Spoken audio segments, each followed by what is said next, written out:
Hello friends, how are you doing? Happy Friday. I hope you are all well. This is our first Kickstart Your Weekend in the new studio. I hope you like it. Obviously we had our little, well, you may have seen our fun with Coasting Without Wizards last week. That was great fun. Had a few audio issues. I'm hoping that they're better today. If you're watching live, let us know in the comments if you can hear us okay, hear me okay. Yeah, this is going to be a great show. A couple of really interesting things for us to talk about. One of which is for Troika, and I'll confess now, Troika is one of those games that has been on my shelf of shame for a really long time. Now that I've moved house, I'm hoping I get to run it and play it. That should be great fun. What else do we have? Yeah, we have Hellguard, which is going to be awesome as well. Let's dive into it. Thank you, Exius, for telling me the audio was too quiet. I've changed to a different audio interface for those who care about sound stuff, and it's a little bit difficult to gauge with the software that we use. Right, let's dive in. So, with one devious dungeon, no foreboding forests, and a relatively cool cat. My name's Phil, and welcome to the Dark Orb Kickstart Your Weekend.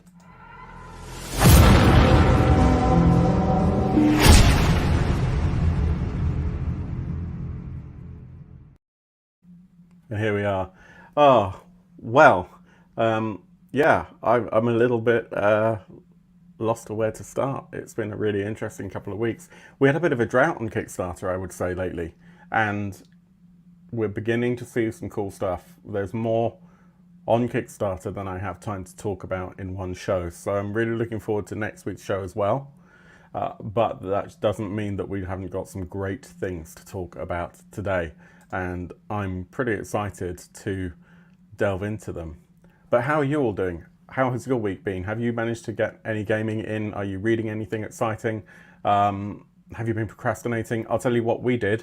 We played Slimbrum yesterday. It's the first time we've played in ages. In fact, we used to play every 2 weeks, and we looked through our notes when we got together yesterday, on Zoom, to be fair, and realised we've only managed to successfully play, I think, 3 times this year, which is crazy. So, you know, that's everything from work commitments to personal commitments to people getting COVID. Thankfully, so far, touch wood, I haven't been afflicted, but it's going to happen, let's face it. And then, of course, I moved house, which didn't really help matters. So there were a few weeks when absolutely we could have done it, but like my life was in boxes. But as you can see, much of my life is back on the shelf. All had to come down because we repainted the studio, but it's all back up again. What do you think? You may have seen previously, it was a really dark red colour for a little while, which was a lovely colour, but it did suck all the life out of the room in terms of daylight or even artificial light would just get absorbed. So I think it's an improvement just in terms of being able to see me and being able to actually see things on the shelf and stuff. It's been a fun week. Shall we start off looking at some cool things on Kickstarter? I guess we should start with Troika and with the Big Squirm. This is going to be really difficult for me to talk about with as much, what's the word I'm looking for? Authority, maybe, as I would like. As I mentioned, I've had this and several of the other books on my shelf for quite some time. And we could take a look at this in a little while, actually. We'll have a little flick through the book. Not on the PDF, we'll actually have a look. We'll go down to the Orb Cam and we'll have a look, and you can see what the layout is like. There is one question that is listed in the Kickstarter for The Big Squirm, which is a hard-boiled role-playing game adventure by Luke Gearing, who did some of the other adventures like Acid Death Fantasy, playing as private investigators above the mean streets of Troika. There's one question, which I'm paraphrasing, I'm not going to scroll down to find it, but basically on answer, do I need to own Troika? Now, the intention of that question, I'm sure, is do I need Troika in order to take advantage of this product, the Big Squirm? But if you're a gamer with a quirky sense of humour who likes the weird, who likes the strange, who reads Terry Pratchett or Neil Gaiman, or any of those sorts of things, if you like a little bit of weird, then I would say the answer, do I need to own a copy of Troika, is yes. I haven't run it. I haven't played it. It's been on my shelf for shame for a really, really long time, and I feel really bad that I haven't got it to the table.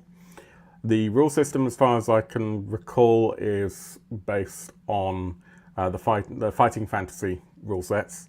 We can have a little look at that if we get time. I'll be honest, when I played fighting fantasy, I don't think I ever followed the rules when I read through those books, you know, like Death Trap Dungeon and stuff. I think I just used to follow the pages and not worry about, you know, points and leveling up and dying and stuff. I was more interested in just getting through the story and seeing what happened. But there is a game mechanic there that most people know about, and this game, Troika, relies on that. But it's super, super quirky. So maybe we'll just first of all just have a little flick through. And there are rules to fight fantasy. Exactly, right? Exactly that. But if we just do this first of all, look, there's Troika. And I know the lighting isn't great on this camera. I need to sort that out. In fact, I haven't quite got the lighting right in this room yet, but I'm working on it. It'll take a little while, I think. But the cover is enough to make you see just how weird this is, right? What I really like about this game, and it shares some artistic flair, I suppose, with Electric Bastion Land in this regard, is the characters. So there are character types. You get, there's a couple of things in here. There are melee weapons and random spells here, which is great. But in terms of characters, I think you roll, I can't quite recall, and that's like a D66 roll. I could probably have a look here to see how many characters there are. Yeah, D66 seems to be about right. Yeah. So if anyone in the comments has two D6s and wants to roll a number, I'm quite happy to find that page for you. So anyone who's live, just let me know what you get. But meanwhile, let's have a quick look through, just give you some idea of the rule set. So the rules: rolling the dice, one die type used in Troika, D6, D3, D6, D66, D666, and so on.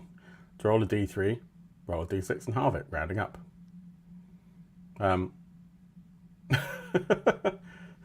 Andy Exercise says he's rolled a 21 or a 3, depending on how you count.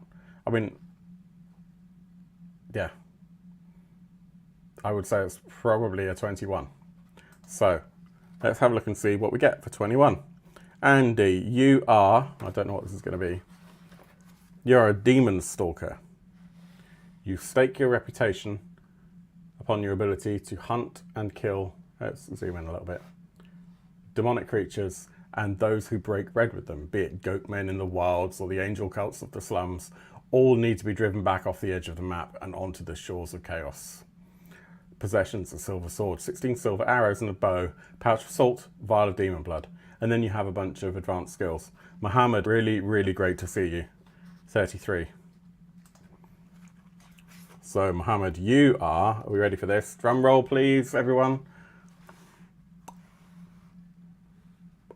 Granite? I don't even know what that word is. You're mercenary, retained in the exclusive service of the Phoenix Throne, handsomely paid, and sent to distant spheres on golden ships to spread the ineffable glory of your lords at the tip of your flaming sword. That is not a euphemism. Could be. Possessions: an exquisite pistolet, a bandolier with 18 plasmic cores, a great sword, and brightly coloured clothing with lots of tassels and bells, impossible to sneak. Though frivolous looking, it is in fact built with your tart's divine alchemy and considered modest armour, while weighing the same as normal clothing, and it takes no slots in your inventory. Yes. Yeah, so you can see, this is all crazy. And that's as much detail as you get. So then it's up to you and the GM and everyone else at the table to work out what the hell any of this means. We were looking at the rules. basically, yeah, it's 2d6 roll and or roll versus. You've got advanced skills, you've got luck, which you can gain and lose, and stamina and all these other things. There we go. So, yeah, the whole book looks like this. The artwork is phenomenal. There is a scenario in the book, and I'm not going to spoil too much other than to say there's an idea of the map for the scenario. That's all I'm going to do. Of course, you can go back and pause it if you really feel inclined, but I don't want to spoil it. Troika is really cool. Let's go to the orb cam. So what does that mean? Well, there are a bunch of books for Troika already. Acid Death Fantasy, and others that I've forgotten the name of, even though they're right there. In fact, they're not there, that's S. T is just below. Fronds of Benevolence is another one, I believe. And this one, the Big Squirm, is another of them, basically. But let's actually take a look at the campaign. Do we want to watch the video? Maybe we should have a look. Always fun to check out the video.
I actually really like it. I think it's really fun.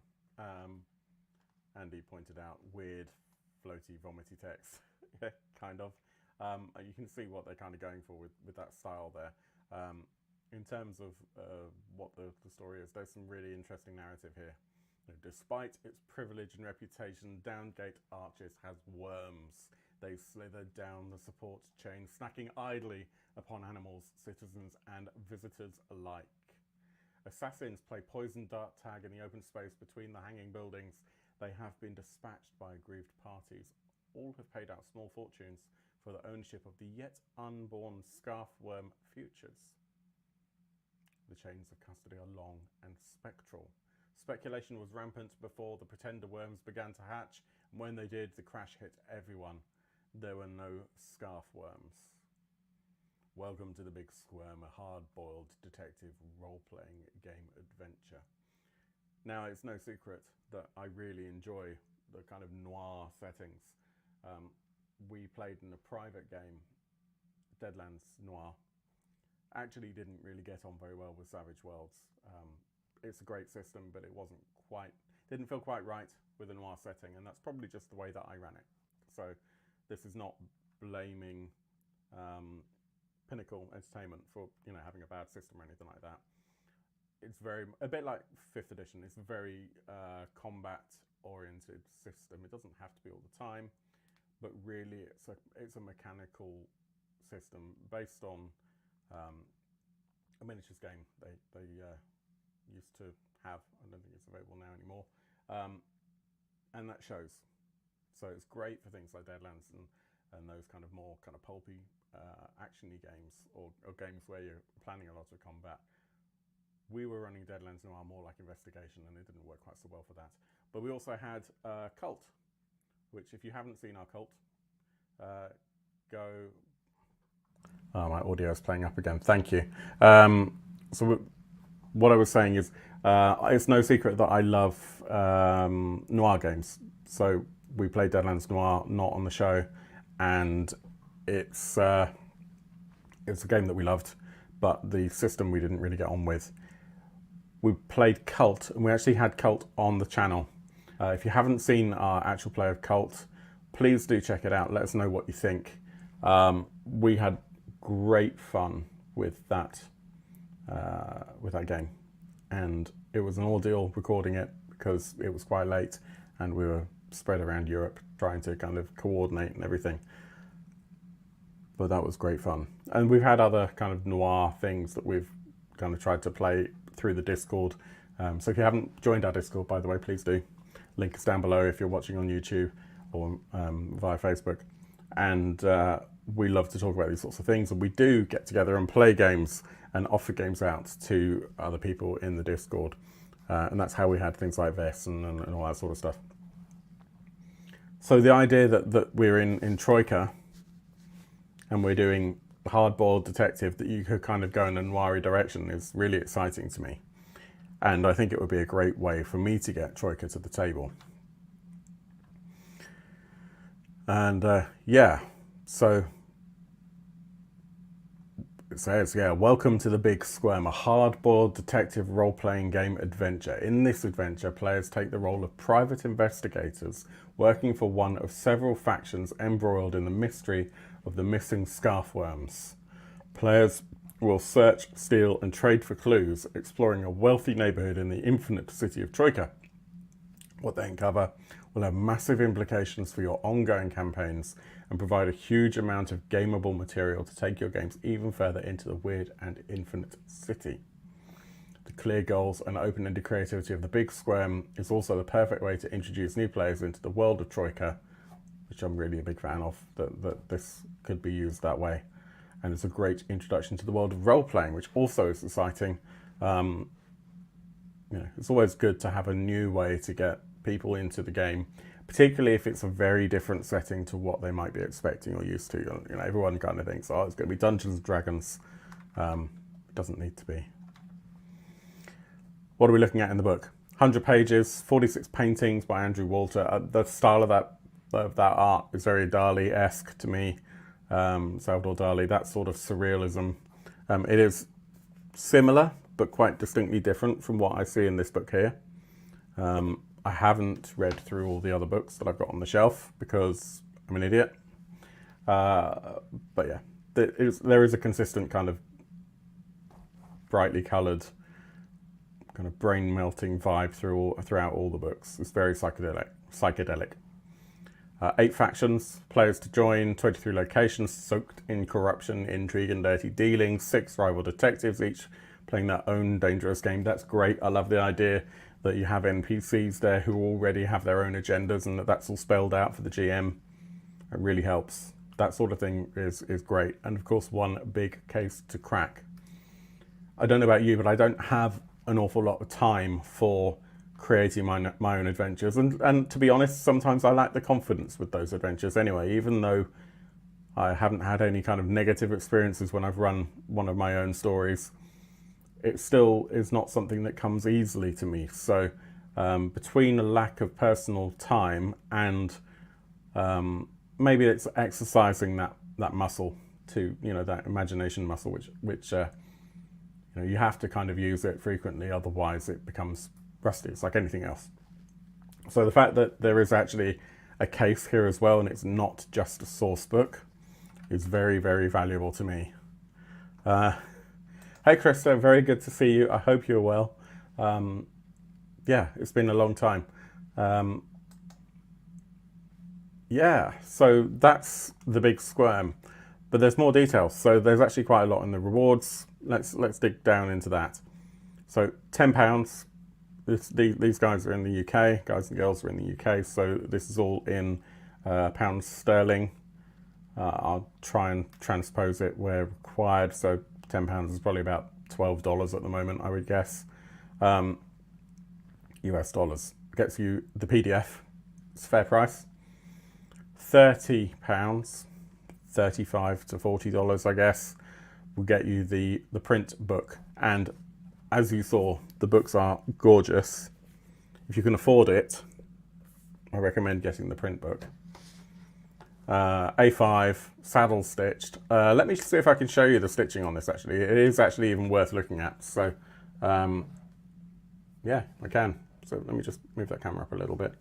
As you can see, it'd help if I just embiggened the camera, wouldn't it? Let me do this. There we go. That's better. So you can probably just about make out there the, in fact, let me see if I can get a bit of focus going on. There we go.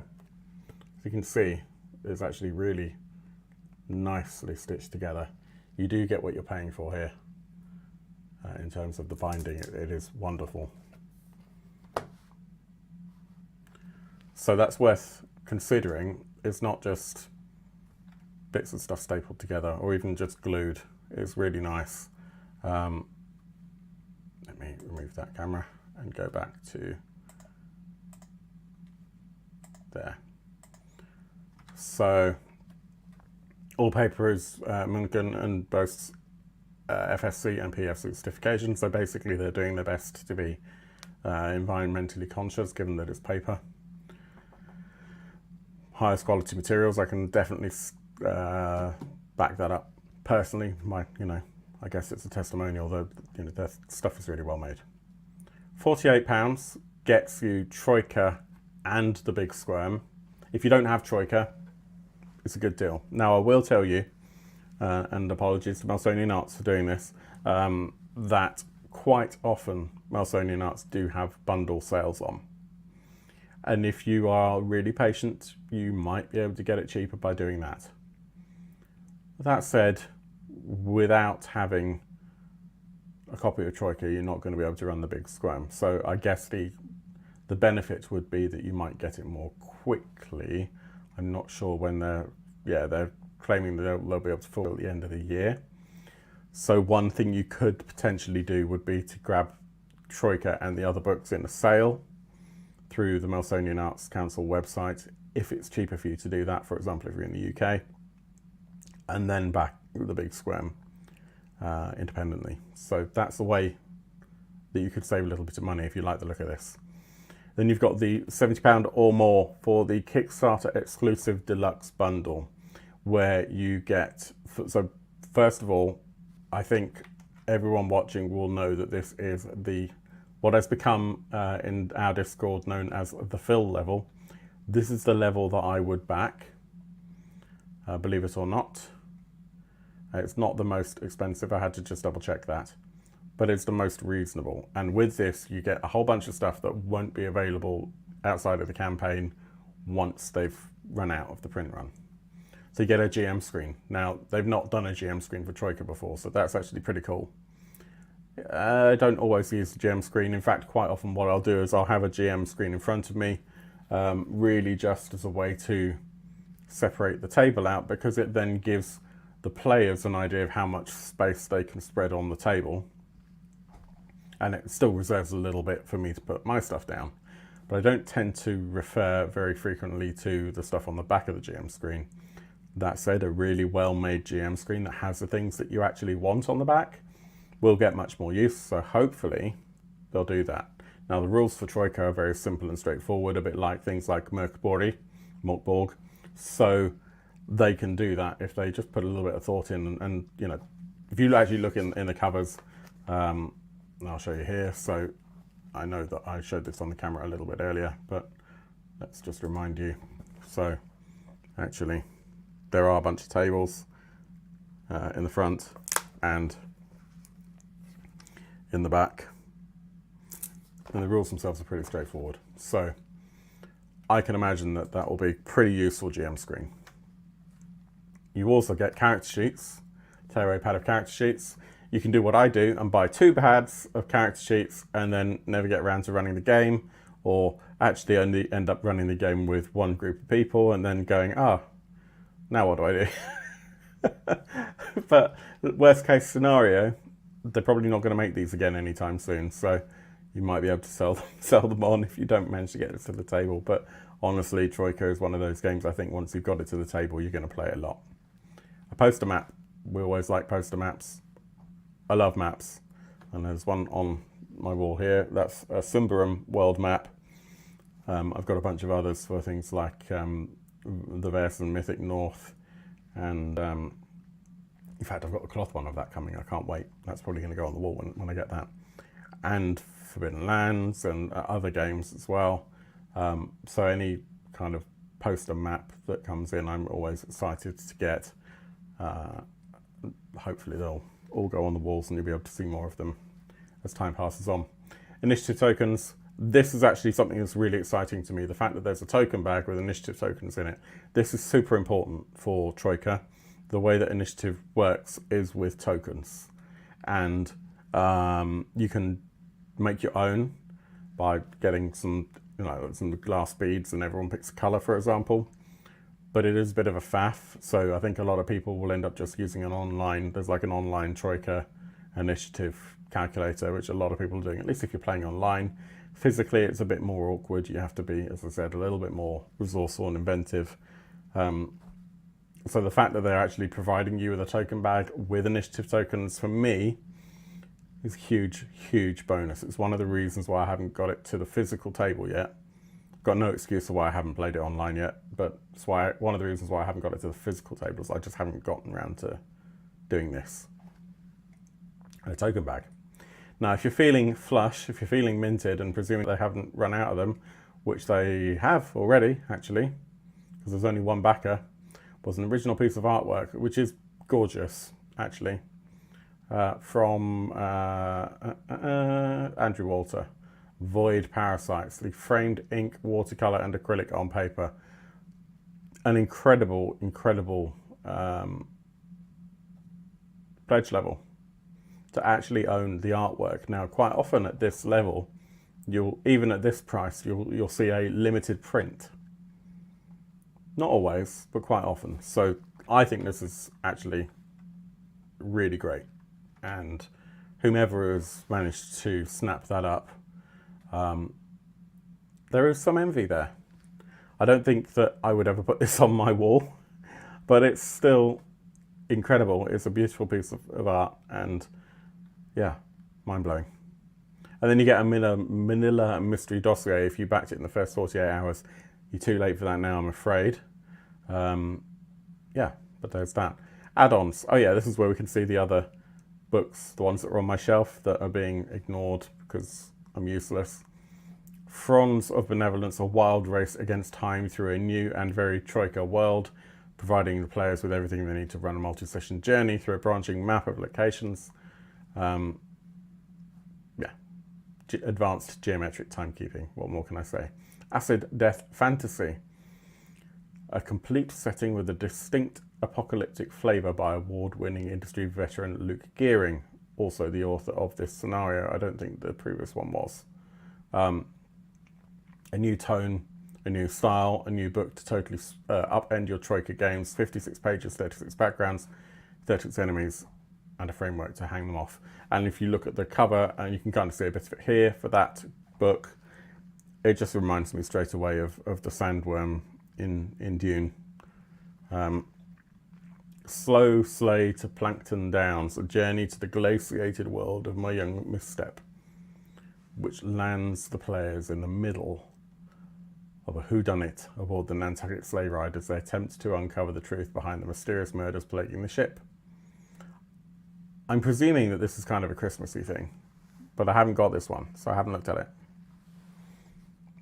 I have got this though, very pretty Paleozoic pals, Permian nations, an incredibly ancient and positively adorable fantasy land, and a setting all sphere for the Troika RPG with 2 adventures. And then there are 2 more that I haven't got, Metagorgos and Academies of the Arcane. These both are the newest ones. Should probably have talked about Metagorgos when that ran before. Didn't get around to it. That was only a couple of months ago, I think. Not quite safe for work is how I would describe this. You can kind of see a little bit of inference of what they're going for with the art style here. Still looks stunning. I'll pick it up at some point, but I need to just get Troika to the table first. And Academy for the Arcane, which is just basically a source book with loads of magic stuff. I don't think that's got any actual scenario campaign in it or anything like that. But I think it's really cool. Inside the Big Squirm, I'm not going to go through all of this, but there's quite a lot of detail about actually how the book is broken down. This is a great campaign page, by the way.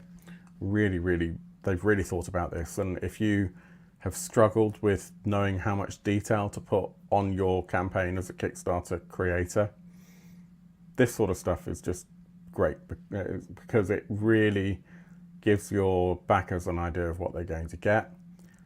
And yeah, maybe you could argue that there's some giveaways here and you could be spoiling some of the magic, but it takes away the ambiguity and it gives everyone an idea of what's coming, which I think is really very valuable. And they go into saying, there's 6 chapters. There's an appendix that explains the interstellar golden barge's smaller cousin, the silver gondola, and even some mock-ups of the product, which I think is great. Then there's a session about what Troika is. I think I will read some of this.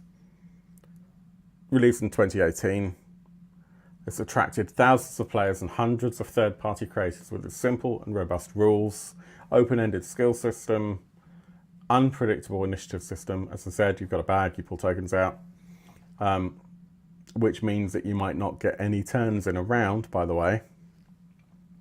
Think about that one. Implied world building and wry tone. It's truly the other world's favourite fantasy RPG. And this is what I was saying earlier. Do I need to own Troika? Yes. Yes. If you're interested in quirky things, yes. That's my official opinion, even though I've not run it or played it. It's just so cool. It really is very cool. A lot of fun. And yeah, it's blazing through the stretch goals. 20, 25, 30, 40. So we've got the GM screens upgraded to a thick 3-panel board, so they're not just flimsy cardboard. Stickers, we all love stickers. Bookmarks, some of us love bookmarks. Printed rival investigator mugshots.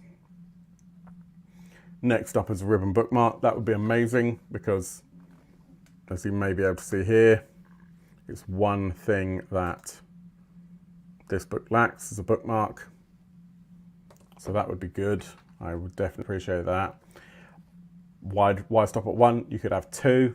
Maybe you could cut one out and stick it in here. That would be great. Yeah, don't do that. And at 70,000, you could get a bunch of question marks. And that is definitely the best. Who doesn't want a bunch of question marks? I'm sure it'll get there. So, I mean, this hasn't been running very long. There's 25 days left to go. I wouldn't be surprised if... I'm just scrolling back up because I went down too far. Huh, I've lost all the images for a second. Oh no, they've just repeated it a bit. I wouldn't be surprised if this gets to 100. But we'll see. It's only at 40 now. It should crack 100 easy. It's definitely insufficiently indie at that point. Let's see what happens. What do you think? Is it something that interests you? Would you play it even if you wouldn't run it? How does the world of Troika sound to you? Let us know in the comments. And if you like the look of it or you're enjoying the show, then please do hit like. Please subscribe if you haven't. We are trying desperately to level the channel up, and every like that you give us, gives us a little bit more XP. And hopefully at some point we can all fight that nasty dragon that is the YouTube machine. I really do want to run Troika now. I just need to find the time to do it. Maybe we can get something like that on the channel, but I'm kind of wary of the number of things that we've promised to run in the last 6 months to a year for the Dark Orb, and how few of those things we've managed to deliver, particularly with the house move. Things are moving in the right direction now though, because I'm here and we've got things, and I didn't manage to do that, get the next episode of DCC up. That should hopefully go up at the beginning of next week. But yeah, we're this close to starting that Call of Cthulhu campaign that we talked about so frequently on this show. It's going to be fun. I'm quite scared because it's one-on-one. Yeah, exactly. Mohammed says, got Troika as PDF, haven't had a chance to read it. It's such an easy read as well. It's very, very well written. And yeah, thinking back on it, I think the initiative system is the only reason why I didn't kind of get around to running it, because I don't know, I kind of want to run it in person. I couldn't be bothered to find a bag and some tokens to do it with. Didn't really want to use the online tools. Have you run Troika? How did you get around? What did you use for your initiative system? If you have run or played Troika, what did you do to circumnavigate the problem? Did you all use the online roller? Did you have a bag? What were your tokens? Let us know. Okay, the next game is kind of interesting, and we're going to go through it together because I have not spent as much time looking at it as I really wanted to. It's been a very strange few days. Talk about that on Discord. But the next project is actually really, really cool, and I'm genuinely excited to share it if you haven't seen it already. It's one of those games that could potentially have a somewhat limited lifespan in terms of replayability with the same group, but I think that there are safeguards around that. I'm kind of padding a little bit whilst I fight with the website. There we go.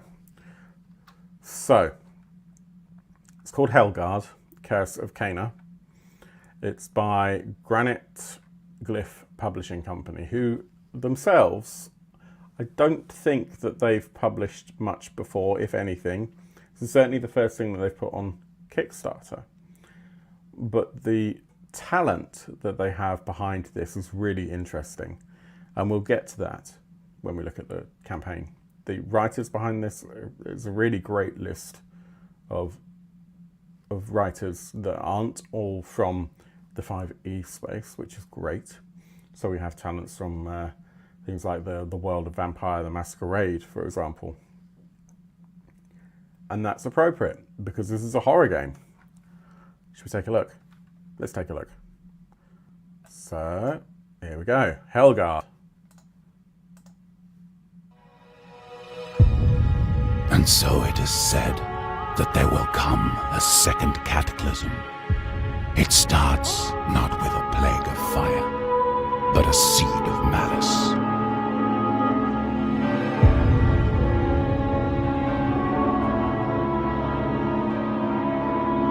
Hellguard is a rules-light, one-night role-playing game.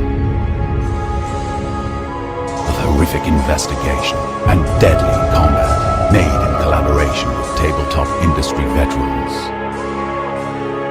Adventure in Caina, an accursed land of gothic infernal fantasy, where hell's influence haunts ruined citadels and drives good men to wickedness. Defending the innocent are the Hellguard, demon hunters descended from 5 ancient bloodlines, sworn to protect mortal kind. Risk life and limb in a series of 5 one-night adventures designed to challenge both new and experienced players alike. Heed the call. Back now on Kickstarter.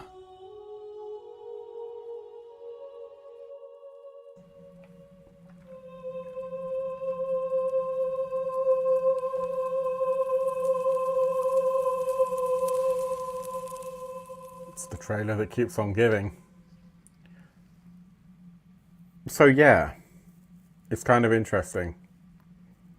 I have provisionally backed this, much against my better judgment, and that may get cancelled purely because I've just moved house, so I have to be really careful. But the concept is really interesting. Rules light role-playing game of infernal fantasy, complete with 5 single night adventures and tools to create others, featuring contributions from, and here we go, legendary world builders and game designers Ed Greenwood, Noura Ibrahim, Gwendolyn Kestrel, John Wick, and others. And who are those others? Well, actually, I think we should go straight to that because it's a really interesting thing. Max Carr is the lead designer and Michael D. Seabag. Yeah, Ed Greenwood. Forgotten Realms. It's a legend. There's not much more we can say about it. Noura Ibrahim, Black Dice Society, LA by Night, so we're straight in with Vampire the Masquerade, Dungeons and Dragons, Gwendolyn Kestrel, Richard Lee Byers of World of Darkness, Warhammer, Forgotten Realms, and Marvel Metaverse. B. Dave Walters, that's very cool. Huge influence in the scene. Again, lots of Vampire Masquerade talent there. Huge fan of him. Michelle Carter, D&D. Phil Athens, again, Wizards and D&D. So yeah, there is a bunch of talent from Wizards and the Dungeons and Dragons thing, which isn't a bad thing at all, but it is balanced really well. So John Wick, Legend of the Five Rings, Seventh Sea, Dan Algstrand. Now, you may know Dan Algstrand because he has done a lot of layout for Cult of Divinity Lost. Well, it's here. Basically, he's worked with Free League, and we know how good Free League are. He does great things. David Lancer, cartographer. The talent is incredible. It really is. But let's have a look at the game itself.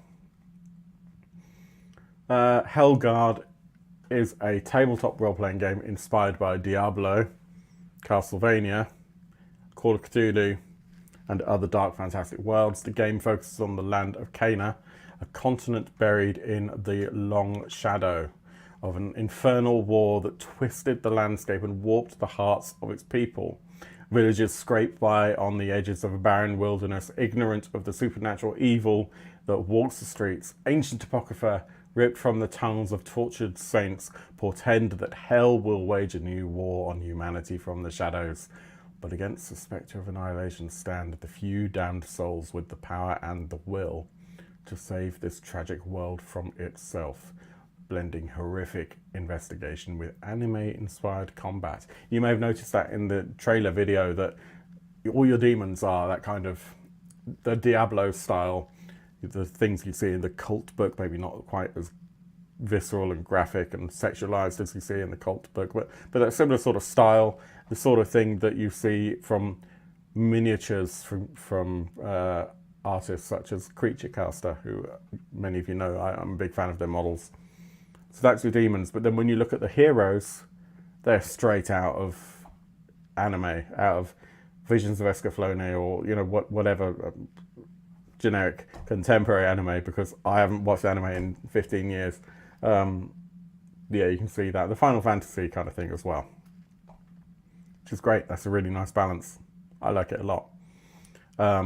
Hellguard blends the mounting suspense of horrific investigation with the thrill of anime-inspired combat and brings them together in a unique experience approachable by board gamers and TTRPG veterans alike. Now that kind of concerns me a little bit, only because I'm going to have plenty of board games, but I don't think that these things necessarily mix very well.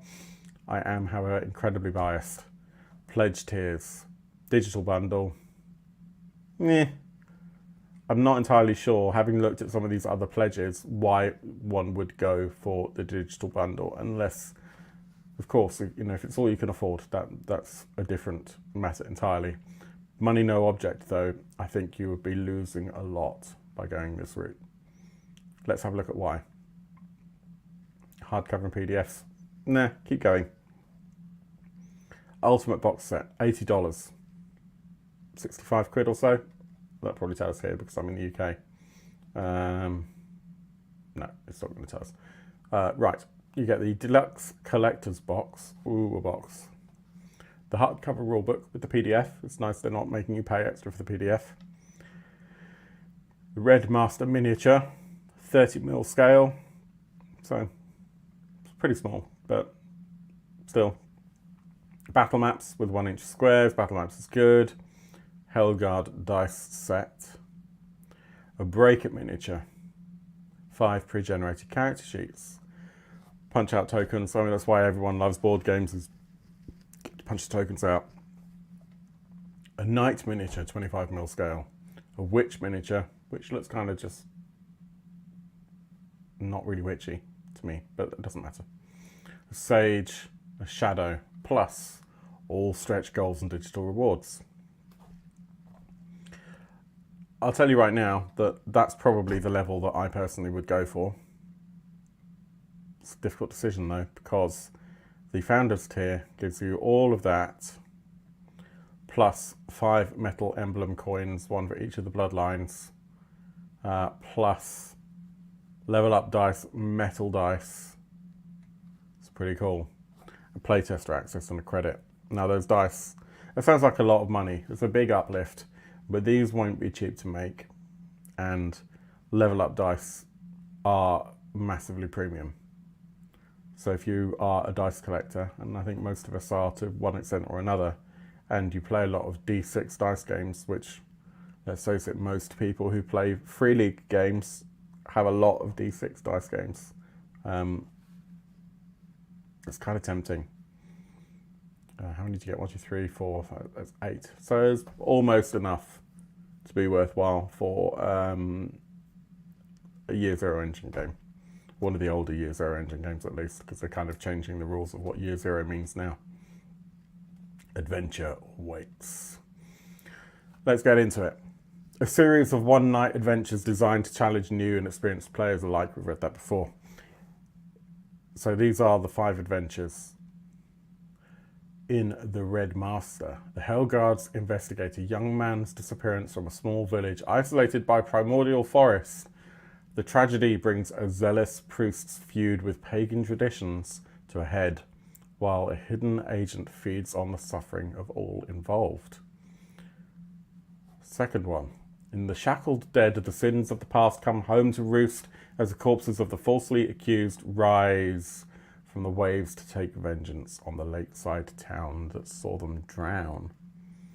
In the misty vale of Faldron, the Hellguards arrive at a quiet abbey to investigate the murder of a priestess, only to discover that the secret to the divine revelations for which the convent is famed lies in the nuns' unorthodox and unsettling devotions. The Hellguards encounter an itinerant acting troupe whose tour leaves a grim trail of corpses in its wake. Separating fact from fiction will prove deadly unless the Hellguards delve deep into the secrets of dark dramaturgy. And in the blasted wastelands of Vastmarch, a wealthy, I knew it's a healthy then, a healthy duke.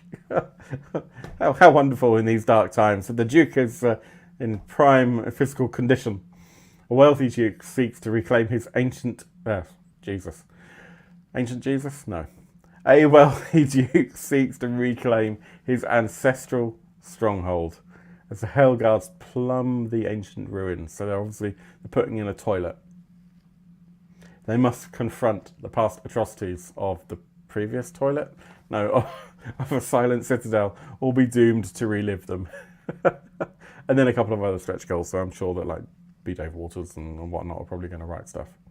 endless adventure, including all the infernal intrigues and cunning demonic foes Game Master needs to inspire, endanger, and immerse their players in the setting.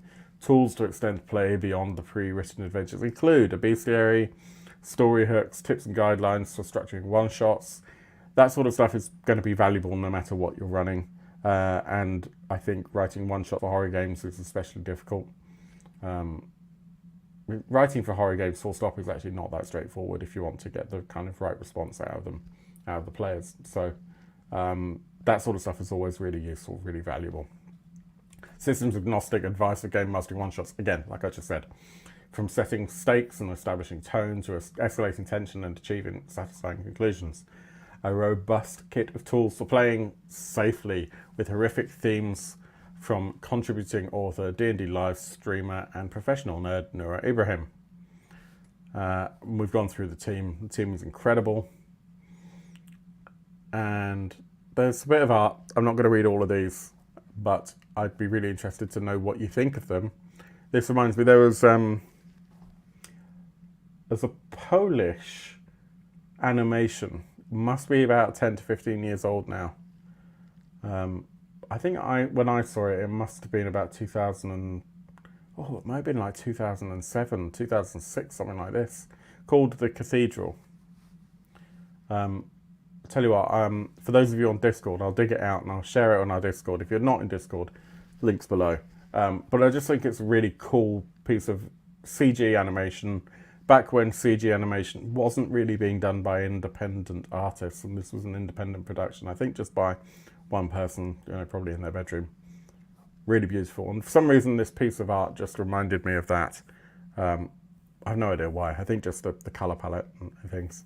Horrific investigation. Yeah, deadly combat. And this is very Diablo, isn't it? Yeah, the Diablo video game. And then, yeah, we kind of go over to kind of Viking anime, the playable classes. And these are the classes. You get the Knight, the Breaker, the Shadow, the Witch, and the Sage. They're going to be great fun to paint. I'll tell you that right now. I won't paint them well, but they'll be great fun to ruin. And there is a rules preview. I haven't looked at this. I don't think we've got time to look at the rules preview today. But again, maybe this is something that we'll probably pick up and discuss in the Discord. Because I actually think this is a really interesting project. And this is interesting. Talk about Ruin. Now, Ruin is something that you get in the trophy system. Trophy Dark, Trophy Gold, I think, has it as well. Trophy Dark definitely does. They've just released the PDFs for, the final PDFs for Trophy. Which is kind of Forged in the Dark, but not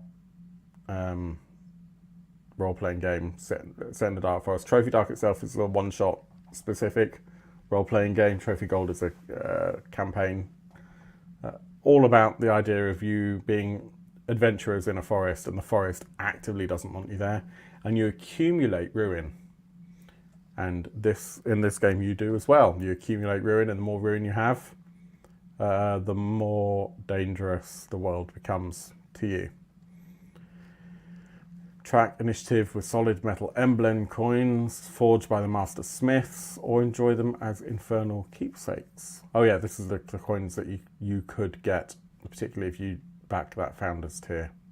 Stretch goals, bonus content, Lands of Caina, bonus content, opening fiction, bonus adventure. Yes, my prediction was right because I hadn't read this far. B. Dave Walters doing one of the bonus adventures. That's great. That's really great. And that's at 90k. Where are we at now? We're a ways off. In fact, we haven't even succeeded with the campaign yet, but I'm sure we'll get there. And then add-ons. So extra rulebook, dice set, creature tokens, the miniatures that come in that box set, by the look of things. The emblem coins, I'd kind of be tempted to pick those up and just add them rather than going with the $200 founders tier. and the Sage Emblem coin, I missed out on this by a matter of hours because I totally forgot that this campaign, even though I backed it, I totally forgot that this campaign had started, which is a real shame. Because I don't think there's a way to add it on as a purchase, which is, I get it, but that I'm not a big fan. I've kind of turned around from this. I'm not a big fan of when they almost punish you for missing the boat, especially if it's something that you know you wanted the moment you saw it, but you got a real life and you don't sit all, every day looking at Kickstarter like some of us do. Because generally that's my prep. I literally just look at Kickstarter every day and then flag the things that I think are really cool. But I just forgot to back it this time around. VAT and add-ons not included in the shipping rates, which is unfortunate. But yeah, you're looking at €17 to the EU, £9 to the United Kingdom plus VAT.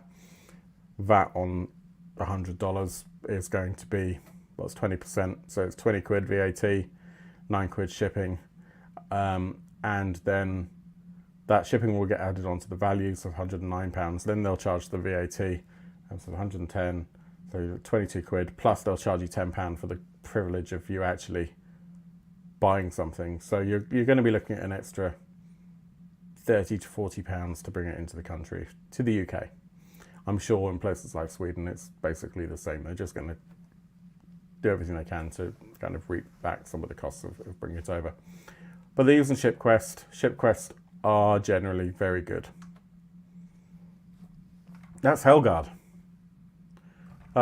Mohammed says rest of the world shipping. Was that not there? Interesting. It does say anywhere in the world actually on the pledges if you look here. Select a country. And look, everything is here. So I don't think it's going to be too much of a challenge. They just haven't actually given us the rates. But if we pick a random country, so, let's say Egypt. Is it going to tell us?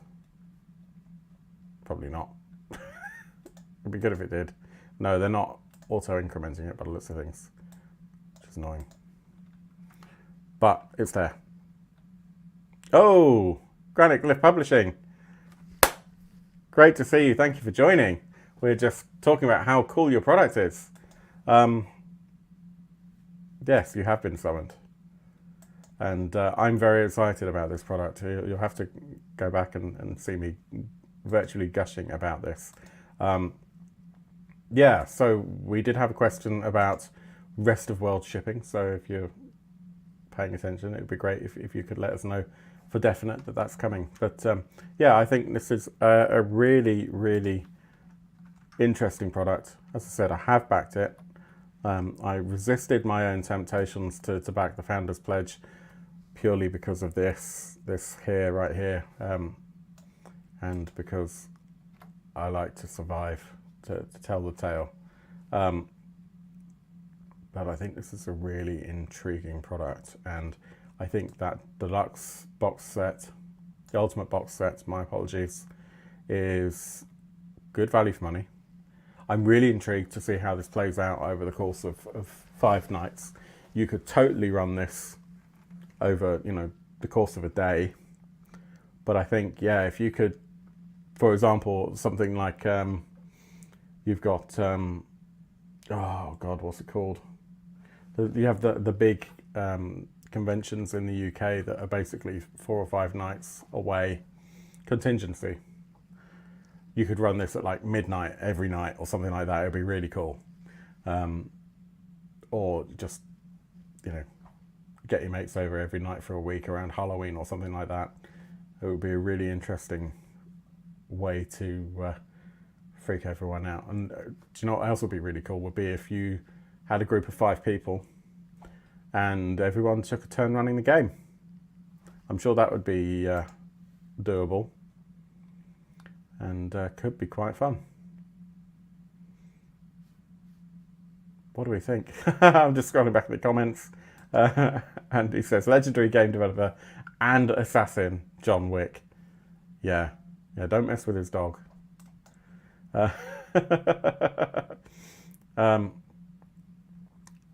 Yeah. What can we say? This is going to be a lot of fun. Let me know what you think. Hit us up in the comments. If you've enjoyed the video, then please do like. If you haven't subscribed, please consider subscribing. We do have a Discord. It's free to everyone. The link is down below if you're watching on YouTube or if you're watching on Facebook.